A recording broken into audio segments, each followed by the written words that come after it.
가인과 아벨이라는 제목으로 함께 은혜를 나누겠습니다. 이 말씀은 가인의 제사와 아벨의 제사는 종교 예배와 그리스도와 전도가 있는 예배를 말하는 거죠.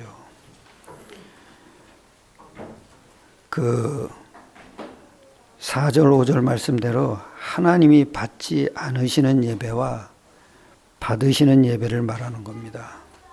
근데 하나님이 이것을 기준으로 해서 하나님이 심판의 후손과 보존의 후손을 이렇게 구분시켜 놓은 겁니다. 그래서 그 얘기는 다시 얘기하면 창세기 1장 27절을 가진 후손은 보존하시는 거고요. 그 보존이라는 거 뭐냐면 창세기 28절이거든요. 계속 생육하고 번성케 하는 거죠. 근데 그게 없는 그 후손은 심판하신다는 뜻입니다. 그래서 오늘은 한 4가지를 얘기할 거예요. 1, 2대지에서는 가인의 예배와 언약을 놓친 후손들을 얘기할 거고요. 3, 4대지에서는 아벨의 예배와 언약이 있는 후손을 얘기할 거예요. 그리고 결론을 얘기하겠습니다. 먼저 가인의 예배입니다. 가인의 예배는 뭐냐면 4장 3절에 이랬잖아요. 세월이 지난 후에. 세월이 지났다는 게 문제죠. 지난 후에 시간이 지날수록 아벨은 언약이 있는 예배에 계속 지속했어요. 그리고 가인은 세월이 지나면서 언약을 놓친 거예요. 듣긴 들었겠죠. 근데 언약을 놓친 거예요. 그러면서 땅의 소산으로 예배를 드린 거예요. 그러니까 지 열심과 지 공로를 가지고 예배를 드린 거예요. 그러니까 또 신기하게 이게 나오잖아요. 땅의 소산으로 제물을 삼아 여호와께 드렸고, 그러니까 하나님이 안 받으시는 거예요. 왜 안 받으시겠어요? 가인의 상태를 못 본 거예요. 자기가 어떤 상태인지를 알면은 당연히 그리스도가 있는 예배를 드리게 돼 있어요. 근데 그 상태를 놓친 거예요. 잊어버린 거죠. 말은 했지만은 잊어버린 거예요. 근데 그 상태가 뭔지 아세요? 여러분 보세요. 요한일서 3장 12절을 보세요. 요한 일서입니다.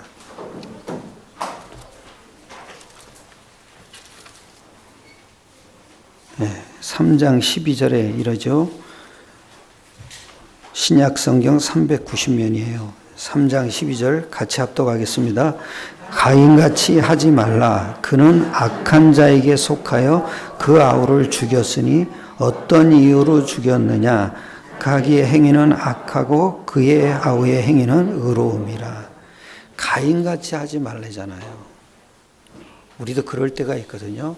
언약 놓친 예배 드리고 있어요. 그냥 몸뚱아리만 하는 거죠. 항상 마음속에 우리가 그 생각이 늘 있어야 돼요. 예수 이름으로 하나님께 예배를 드린다는 생각이 늘 있어야 돼요. 그게 왜 그게 나있어요? 자기 상태를 알면 그거예요. 그 가인의 상태는 뭐냐? 사탄에게 잡힌 생각이에요. 악한 자에게 속하여 그랬잖아요. 그 사탄에게 잡힌 상태에서 자기 의를만 드러낸 거예요. 자기 열심만 드러낸 거예요. 그러니까 다음에 일어나는 게 뭔지 아세요? 여기 이러잖아요. 5절에 안색이 변했다 그러잖아요. 안색이 변했다고 아주 정확하게 얘기하잖아요. 가인과 그 제물은 받지 아니하신지라 가인이 몹시 분하여 안색이 변하니. 왜 분했겠어요, 여러분? 상처를 받은 거거든요. 뭐의 상처를 받으세요? 아벨의 예배는 받으시거든요. 그러니까 제가 이렇게 봤을 때는 하나님께 상처받은 거예요. 왜 내 예배는 안 받으냐 이거.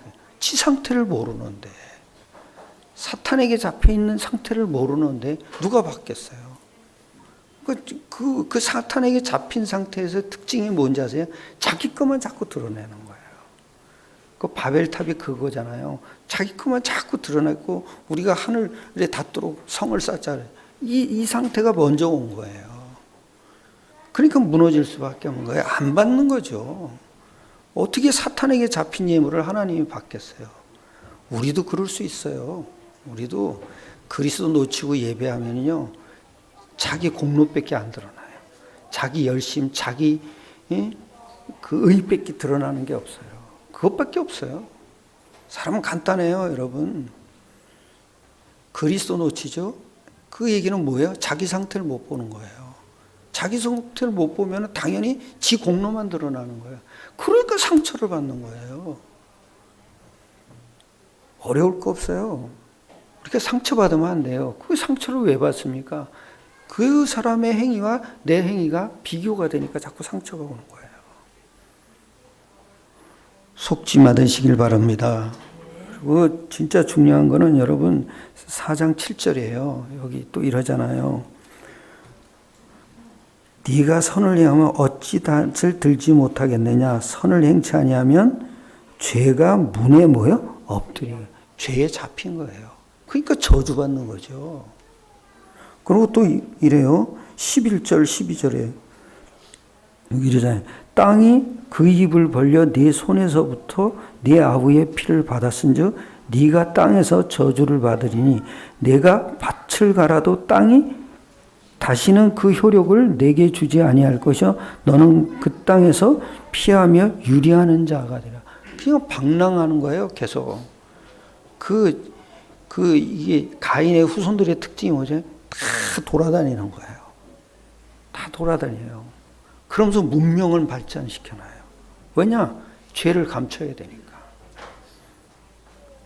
그래서 이 죄 벌이 너무 쉽게 얘기하면은 죄가 문에 엎드렸는데 그 인생이 죄 속에 들어와 있는 거예요. 죄가 그 인생을 딱 잡아버린 거예요. 그러니까 저주가 오는 거죠. 그리고 또 여기 이럽니다. 13절 14절에 보면 이러죠. 가인이 여호와께 아뢰되 내 죄벌이 지기가 너무 무거우니이다. 너무 무겁다 이거예요. 그러면서 14절에 이러죠. 주께서 오늘 이 지면에서 나를 쫓아내시온즉 내가 주의 낯을 뵙지 못하리니 내가 땅에서 피하며 유리하는 자가 될지라 무릇 나를 만나는 자마다 나를 죽이겠나이다. 그러니까 너무 양심에 죄에 대한 가책을 느낀 거예요. 그러니까 저 사람들이 나를 만나면 나를 죽일 거다. 지 스스로 착각을 하는 거죠. 자기 악행 때문에 그러는 거예요. 그게 여러분 죄의식이라는 게 죄가 끝나야 돼요. 죄의식이 안 끝나는 건 죄가 안 끝나는 건 계속 죄의식이에요. 그러니까 평안함이 없는 거예요. 그 두려움만 오는 거죠. 내가 옛날에 천둥 번개가 치면요 무섭더라고요. 왜 무서웠겠어요? 원죄가 해결이 안 된 거예요. 그래서 내가 그리스도를 깨달아 버린 거예요. 그때부터 천둥 번개가 음악처럼 들리더라고요. 우리 아이리는 아직도 두려워해요. 내가 그거 보면서 그렇구나. 사람은 큰 소리만 들려도 무서운 거예요. 왜냐? 원죄 상태가 그대로 갖고 있는 거예요. 간단해요, 여러분. 내 상태를 알아야 복음을 붙잡는 거예요. 상태를 모르고 복음을 붙잡으면요, 종교 예배가 돼요.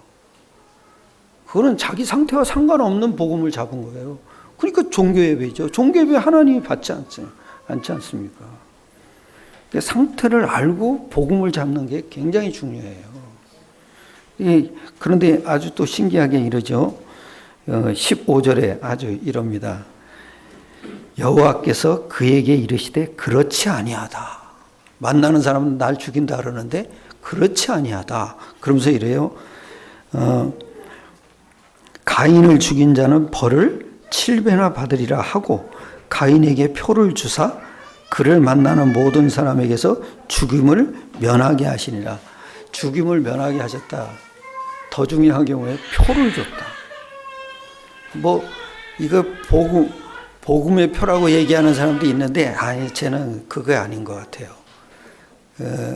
표는 대부분 학자들이 뭐라고 하냐면, 내적인 표, 즉, 양심의 가책을 줬을 거고, 아니면 외적인 표, 주홍 글씨처럼 몸에 새겨놨을 거다. 그러는데, 저는 두 번째라고 생각해요. 내적인 표 같아요. 표를 주사. 죄의식을 얘기하는 거죠. 죄의식이 자꾸 있어야 우리가 복음 속으로 들어가요. 죄책감이 있어야 된다고요. 여러분, 사이코패스가 뭐예요? 사람 죽여놓고도 시주기죽 웃는 사람이잖아요. 그건 양심에 화인 맞은 거죠. 양심이 화인 맞으면 절대 그리스도를 못 깨달아요. 죄의식이 있어야 된다고요. 그래서 표를 조사. 그러면서 죽임을 명쾌하여 기회를 준 거죠. 이건 하나님의 사랑이에요. 하나님의 사랑을 이렇게 표현하는 거예요. 다시 얘기하면 그리스도 믿을 때를 기다린 거예요. 그래야 죄 문제가 해결되니까. 참 이게 내가 이렇게 보면 이게 하나님의 그 자애로우심을 표현하신 거구나. 그렇죠? 악인도 선인도 골고루 비도 주고 햇볕도 비치잖아요. 하나님은 편애하시는 분이 아니잖아요.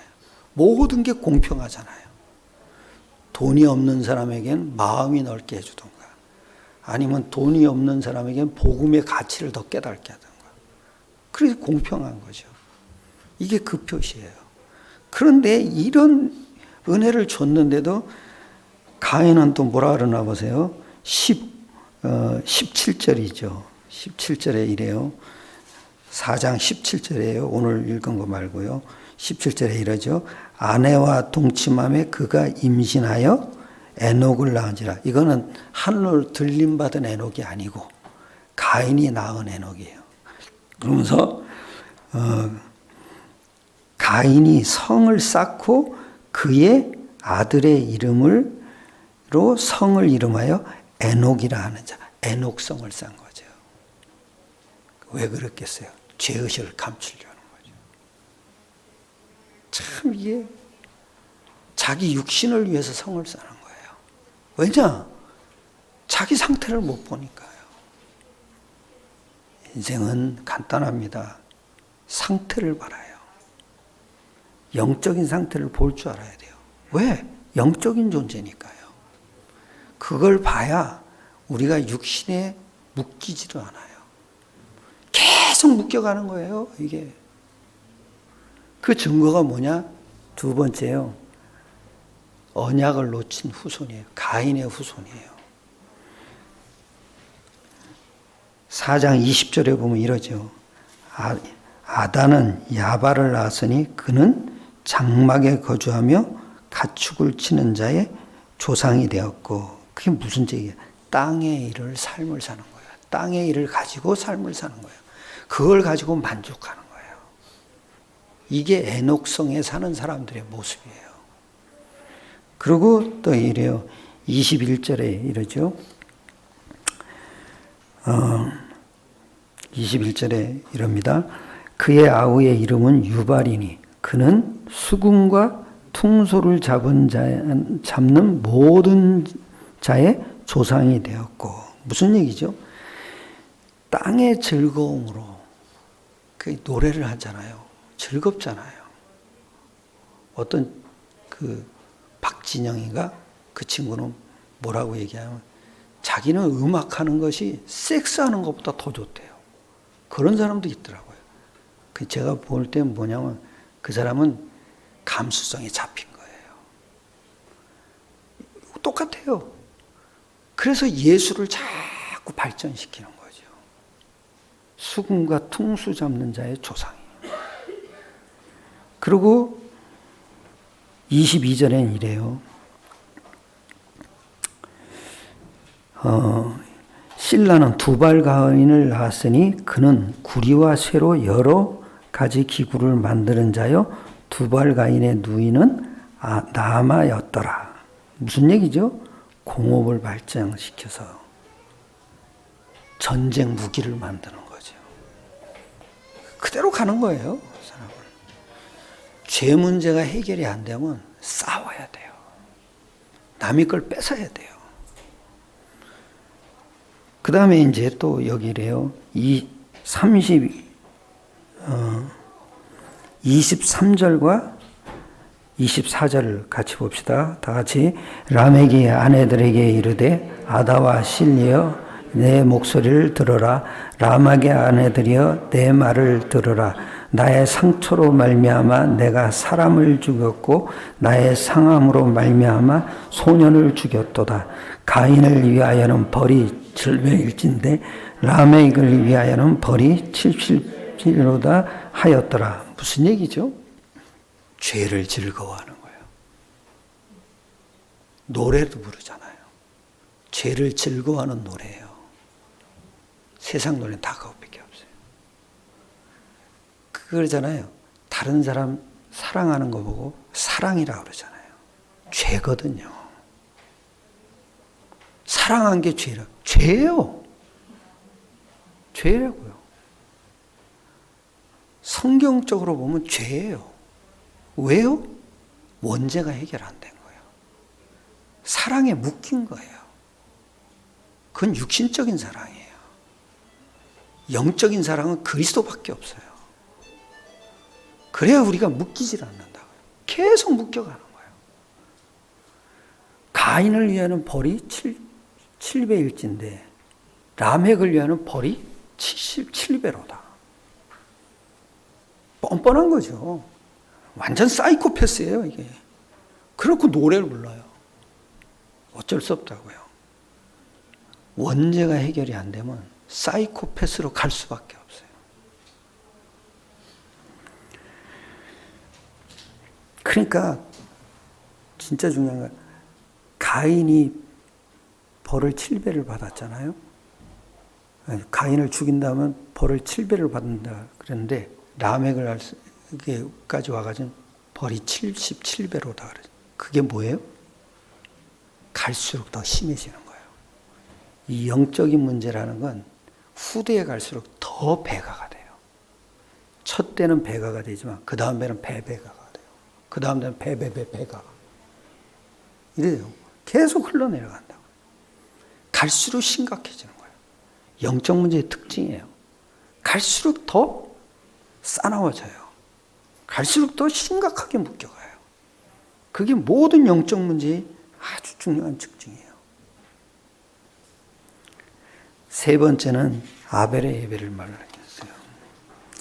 아벨의 예배는 하나님이 받으셨죠. 왜 받으셨겠습니까? 4장 4절에 이랬죠. 아벨은 자기도 양의 첫 새끼와 그 기름으로 드렸더니 여호와께서 아벨과 그의 제물은 연락 받으셨으나 무슨 얘기예요? 자기 상태를 아는 예배를 드린 거예요. 자기 상태를 알아야 우리가 그리스도를 붙잡을 수가 있어요. 그런데 저는 또 여기 보면은 요한복음 1장 29절을 한번 보세요.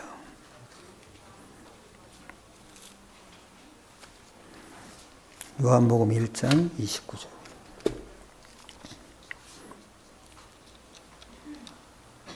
네, 여기 이러죠. 세례 요한이 하는 말이죠. 이튿날 요한이 예수께서 자기에게 나아오심을 보고 이르되 세상 죄를 지고 가는 하나님의 어린 양. 자기 상태를 알면은 세상 죄를 지고 가신 하나님의 어린 양 대신 그리스도를 붙잡게 되는 거예요. 어려운 거 없어요. 자기 상태부터 보셔야 돼요. 우리가 지옥 갈 수밖에 없는 상태는 내 행위가 아니에요. 원죄를 얘기하는 거예요. 원죄 상태를 봐야 그리스도께 꽂히게 돼 있어요. 각인되게 돼 있다고요. 그거는 성령의 역사예요. 가인은 성령이 없는 사람이 있어요. 성령의 역사로 깨달은 게 그리스도 깨닫는 거예요. 그리고 상태를 보는 거예요. 굉장히 중요합니다. 그리고 아주 히브리서 11장 4절을 한번 보세요.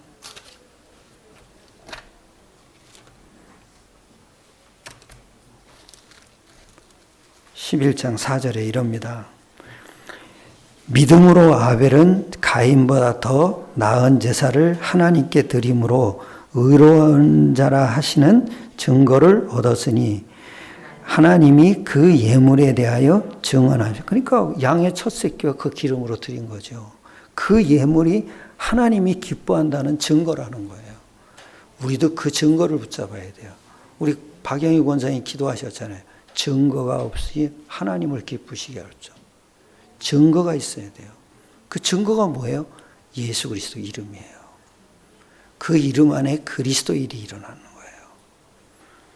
그리고 여기 또 아주 중요한 말은 뭐냐면 그가 죽었으나 그 믿음으로써 지금도 말하느니라. 나는 처음에 이게 죽었는데 왜 말을 한다 그러지? 이게 무슨 조항가 이랬다고요. 아니더라고요. 내가 복음 깨닫고 나니까 그 말이 아니었구나. 한번 보세요. 요한복음 11장 25절이에요.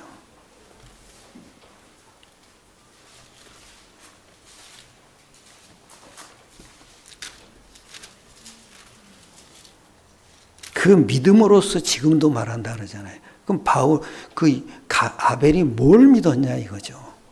11장 25절에 이럽니다. 같이 읽겠습니다. 예수께서 이르시되 나는 부활이요 생명이니 나를 믿는 자는 죽어도 살겠고 그러잖아요. 나를 믿는 자는 죽어도 살겠고 나는 부활이요 생명이니 그걸 믿은 거예요. 그래서 죽었으나 말한다는 거예요. 뭘 말하겠어요? 그 믿음이 그리스도를 통해서 성령으로 얘기한다는 거예요. 사실은 이게 부활의 예표예요. 이게 그가 죽었으나 지금도 말하느니라. 그것도 믿음으로. 믿음은 그런 거예요. 믿음은 지금도 살아 역사하시는 줄 믿으시기 바랍니다. 여러분이 믿는다 육신의 것 믿는 게 아니에요. 나는 처음에는 이 일이 잘 되는 줄 믿습니다. 이랬거든요. 아니더라고. 그게 뭐예요? 영적 사실을 믿는 거예요. 그것도 예수 이름으로 약속하신 영적 사실. 그게 믿음이에요. 즉 예수가 그리스도라는 게 믿음이라는 거예요. 예수 이름으로 일어나는 그리스도 일이 믿음이에요. 그걸 약속했어요. 그러니까 약속이 있어야 우리는 믿음이 생기는 거죠. 약속이 없는데 무턱대고 믿는다. 그건 종교적 믿음이에요. 거기에는 성령의 역사가 하나도 안 일어나요. 흔히들 성령이 역사에 주옵소서 안 일어나요. 왜 그런지 아세요? 예수 이름이 있어야 돼요. 예수 이름이 있으면 당연히 성령의 역사는 따라오게 돼 있어요. 그 예수 이름이 모든 것이에요. 그리고 아주 또 그런데 이제 뭐 아벨의 얘기는 뭐 별로 많이 없어요. 근데 그 아벨의 후손 즉 가문이 있어요. 언약의 가문이죠. 그 후손들이 받은 축복을 보세요. 창세기 5장 전체를 1절부터 32절에는 아주 중요한 게 나와요. 먼저 성경에는 향수하고 죽었더라 그래요. 근데 이번 성경에는 뭐냐? 지내며 죽었더라. 지내며 같은 말이에요. 향수하고 죽었더라나 지내며 죽었더라나 같은 말인데 그게 무슨 뜻인지 아세요? 복음을 누리며 살았다는 거예요. 즉 그리스도 안에는 영적 사실을 누렸다는 거예요. 그러니까 묶인 것이 다 풀려져 나가는 거예요. 그리고 또 4장 아주 중요하죠. 25절에 또 이런 말을 해요. 4장 25절이죠. 아담이 다시 자기 아내와 동침함에 그가 아들을 낳아 그의 이름을 셋이라 하였으니 이는 하나님이 내게 가인이 죽인 아벨 대신에 다른 씨를 주셨다. 그 다른 씨가 뭐예요? 다른 씨라 그랬잖아요. 셋을 통한 그리스도를 얘기하는 거예요. 근데 아주 중요한 말을 셋을 낳고 뭐라 그러냐면 이 26절엔 이러죠. 셋도 아들을 낳고 그 이름을 에노스라 하였으며 그때에 사람들이 비로소 여호와의 이름을 하나님의 모든 것을 누린 거예요. 여호와의 이름 그게 하나님의 모든 것이잖아요. 그걸 누리는 가문이 된 거예요.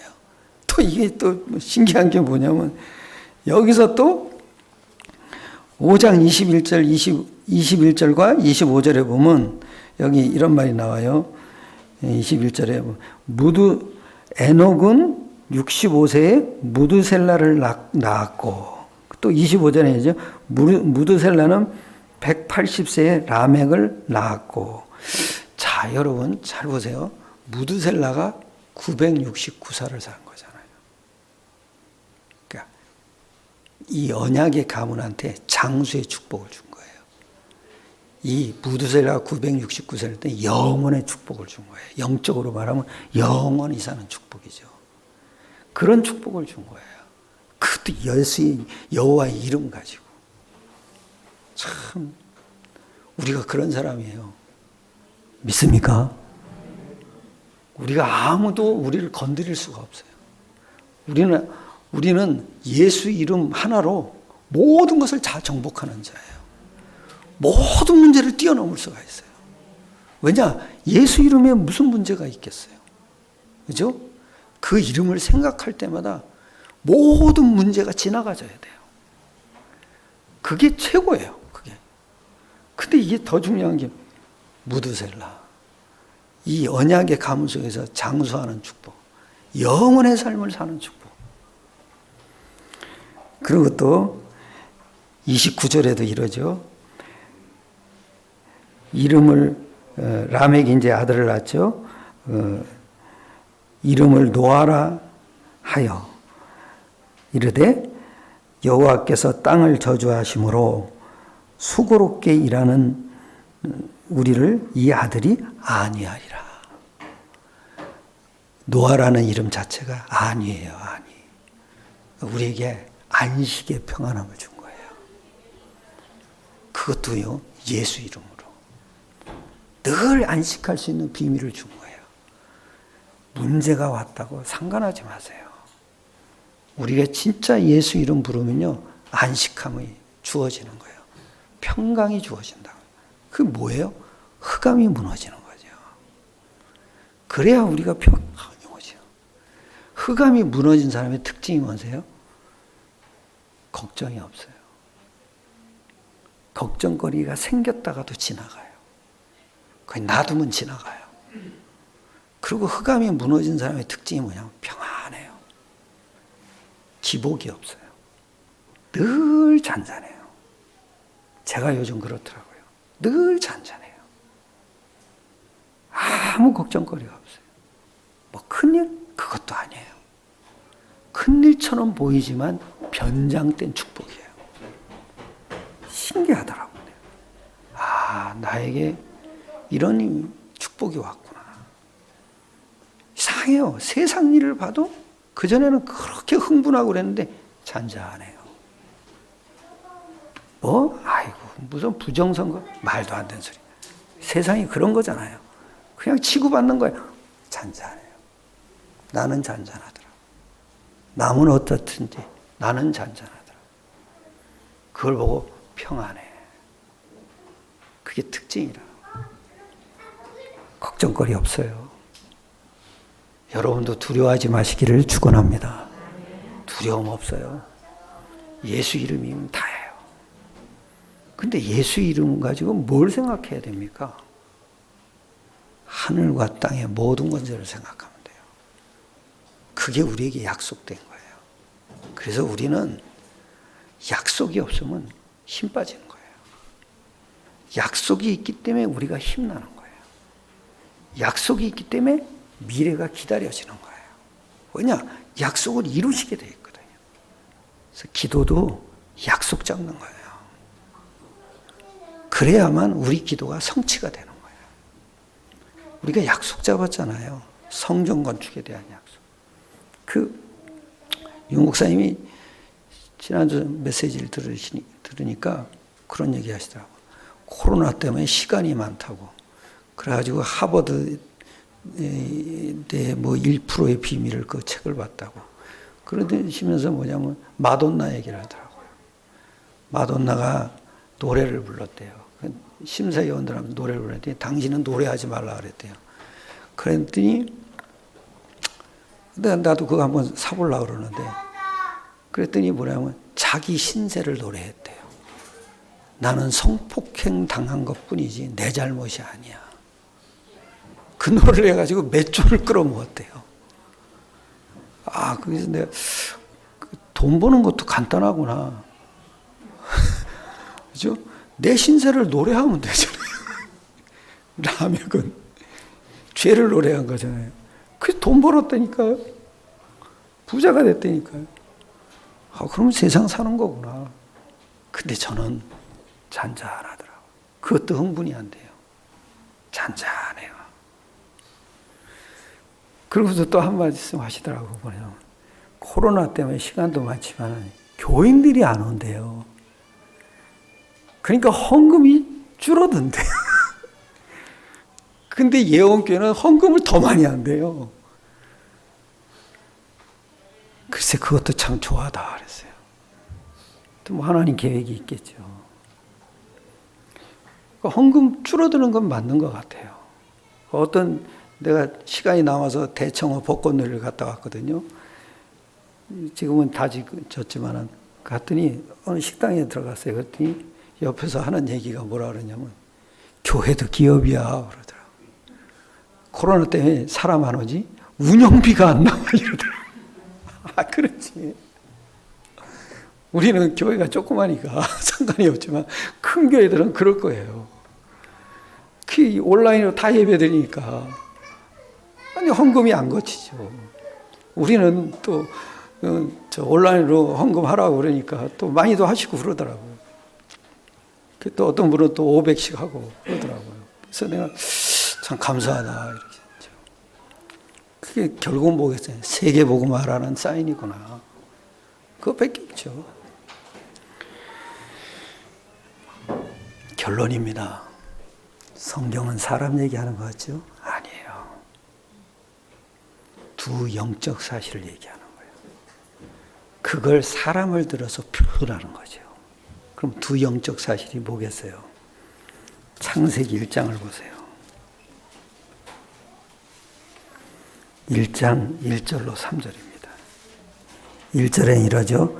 태초에 하나님이 천지를 창조하시오. 근데 그 천지 창조가 뭔가 한번 보세요. 2절에 이러죠. 땅이 혼돈하고 공허하며 흑암이 깊음 위에 있고 하나님의 영은 수면 위에 운행하시냐. 그게 뭐예요? 흑암을 만드신 거예요. 그 다음에 3절에 하나님이 이르시되 빛이 있으라 하심에 빛이 있었고. 이건 뭐예요? 창조의 빛이에요. 해가 아니라고요. 햇빛이 아니라고요. 생명의 빛이에요. 왜 그러겠어요? 흑암과 빛을 만드시는 거예요. 이게 우리의 상태예요. 내가 흑암 상태에 있냐? 빛의 상태에 있냐? 그걸 우리가 구분하실 줄 알아야 돼요. 그래야 기도가 되어지고 그래야 전도가 되어진다고요. 오늘도 승리하시길 축원합니다. 기도드리겠습니다.